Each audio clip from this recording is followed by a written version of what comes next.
Good morning বন্ধুরা, SR ব্লগে সবাইকে স্বাগত জানিয়ে আরও একটা নতুন ব্লগ নিয়ে চলে এসেছি। দেখো চা বসিয়েছি আর এই যে একটু গরম জল আর ওষুধটা খেয়ে নেব সকাল সকাল। খেয়ে নিয়ে তারপরে চাটা খাবো। আর এই যে দেখো চিচিঙ্গে ভাজা বসিয়েছি। সকালবেলা আজকে ভাত রান্না করছি আর চিচিঙ্গে ভাজা, আর বাচ্চাদের জন্য একটু আলু ভাজা করে দেবো, ওই দিয়ে ওরা বাচ্চারা খেয়ে নেবে আর বড়রা সবাই চিচিঙ্গে ভাজা দিয়ে ভাত খাবে সকালবেলা। আর এই দেখো চাটা ভর্তি হয়ে গেছে, অনেকটাই হয়ে গেছে। আর দেখো ওই কড়াইতে চিচিঙ্গেগুলো লেগে যাচ্ছিল, আবার ফ্রাই প্যানে দিলাম, ওই জন্য নাড়তে এইটা চিচিঙ্গেটা ভাজা হতে অনেকটাই সময় লাগে। আর এই যে দেখো চাটা খাওয়া কমপ্লিট আর এখন রান্নাটাও এটা হয়ে গেছে। দেখি এবারে সব খাবার টাবার দিয়ে ঘরের কাজকর্ম শুরু করব। আর এই যে দেখো এখন বিছানাটা তুলে নিচ্ছি আর সবাইকে ভাত দিয়ে দিয়েছি। রান্না হয়ে যাওয়ার পরে সবাইকে খেতে দিয়ে দিয়েছি, হাজব্যান্ডের ভাত দিয়ে দিয়েছি। আর বাচ্চাদের জন্য একটু আলু ভেজেছিলাম, ওটাও বাচ্চাদেরকে খেতে দিয়েছি। আর বড় মেয়ে পড়তে গেছে, ও এসে খাবে। আর এখন ঘড়িতে বাজে 11টা বেজে গেছে, ও পড়তে গেছে এসে খাবে। আর সকাল সকাল অত সব কাজ করে বিছানা টিছানা এই যে এখন তুলে নিচ্ছি। সকালবেলা মেয়েতে তুলেছিল, আবার পড়তে বসেছিল তো মেয়ে বিছানা তুলেছিল, বড় মেয়ে ওর বিছানাটা তুলেই নেয়। আর এই যে দেখো বিছানাটা একদম পরিষ্কার করে তুলে ফেলেছি আর এখন ঘরটা ঝাড়ু দিয়ে নিচ্ছি। আর এই যে দেখো ঘরের মধ্যে নোংরা ভর্তি, ঘরটা ঝাড়ু দিয়ে নেব, নিয়ে ঘরটা মুছে নেব। ঘরটার সব ঘরগুলো মুছে নেওয়ার পরে আমি এখন যাব রান্নার কাজে করতে। শ্বশুরমশাই বাজারে গেছিলেন, মাছ নিয়ে এসেছেন, আর মাছ নিয়ে এসেছেন, ওইটা রান্না হবে। দেখি কি দিয়ে রান্না হয়। বাড়িতে দয়া কলা রয়েছে, দয়া কলা বলতে বিচি কলা, যেগুলো বীজ ভর্তি ওই কলাগুলো রয়েছে, আমাদের বাগানেই হয়েছিল। ওইগুলো দিয়ে মাছ করার ইচ্ছা আছে, বলেছিলাম ওই ধরনেরই কিছু মাছ আনতে, যেগুলো দিয়ে ওই কলাটা দিয়ে মাছের ঝোল খাওয়া যায়, এরকম ধরনেরই কলাটা আনতে বলেছি, এই মাছটা আনতে বলেছিলাম। মাছটা আনা হয়ে গেছে, বাজার করে নিয়ে এসছেন সকালবেলায়। আর মাছ টাছ ঢেলে রেখেছি, আমি এখনও মাছ টাছ ধুইনি। দেখি মাছ টাছ ধুয়ে নেব, ঘরের কাজগুলো সেরে নিই, তারপরে মাছটা ধুয়ে নেব।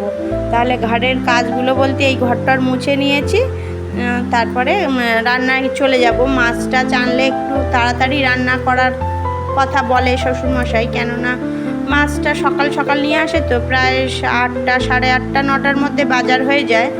বাজারটা নিয়ে এসে দেয় উনি, বাজারটা নিয়ে এসে দেওয়ার পরে রান্না করতে দেরি হয়ে গেলে অসুবিধা হয়। আর এই যে দেখো অনেকটাই মাছ এনেছে, পুরো একটা গোটা মাছ নিয়ে এসেছে, অর্ধেকটা রেখে দেব।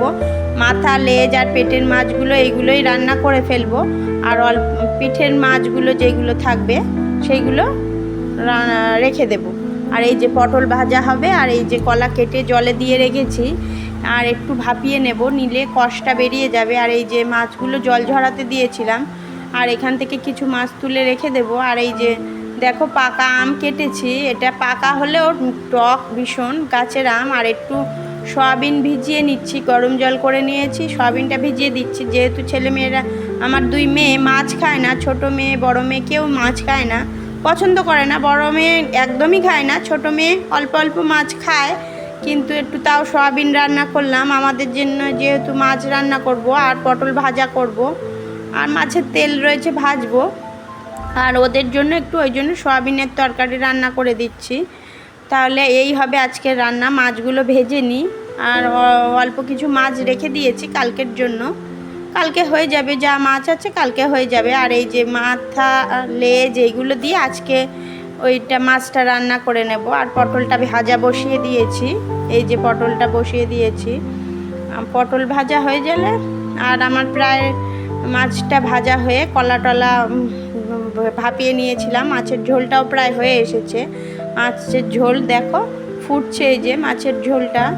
আর একবারে পটল ভাজা বসিয়েছি, আর এই যে মাছগুলো ভাজা, এই যে পটল ভাজা অল্প হয়ে গেছে, আর অল্প কিছু পটল রয়েছে। আর মশলাটা আমি পেঁয়াজ রসুন আদা মিক্সিতে বেটে নিয়েছিলাম, মশলাটা কষিয়ে আমি তুলে রেখেছি, একটু পরে দেব। আর এই যে দেখো আমার এখন কলার ঝোলটা হয়ে গেছে, এই যে নামিয়ে রেখেছি, 2 ভাগ করে রেখেছি, রাত্রের জন্য আর দুপুরের জন্য। রাত্রের জন্য এখন বৃষ্টি পড়ছে, এখন সব জায়গায় বৃষ্টির ওয়েদার, কেননা ঝড় বা বৃষ্টির ওয়েদার বলেছে, ওই জন্য বৃষ্টি পড়ছে এখন, ওই জন্য মনে করছি 2 ভাগে না রাখলে তরকারিটা হয়তো নষ্ট হয়ে যাবে। আর আমার সয়াবিনের তরকারিটাই শুধু রান্না বাকি আছে। আর বাকি আছে ওই যে মাছের তেলটা একটু আলাদা করে ভাজবো, মাছের সাথে বা ওর মধ্যে ভাজিনি, মাছের তেলটা ভাজবো আলাদা করে, কেননা তিতো যদি লাগে, তেলটা অনেক সময় তিতো লাগে। আর টকটাও রান্না হয়ে গেছে। পাকা আম হলে কি হবে, টকটা ভীষণ টক হয়েছিল, ওই গাছের আমটা প্রচণ্ড টক। আমরা পাইকে গেলেও ওই গাছের আমটা শুধু টক খাওয়ার জন্য রাখি। আরও দুটো তিনটে গাছ আছে, সেইগুলো আমগুলো মিষ্টিই হয়।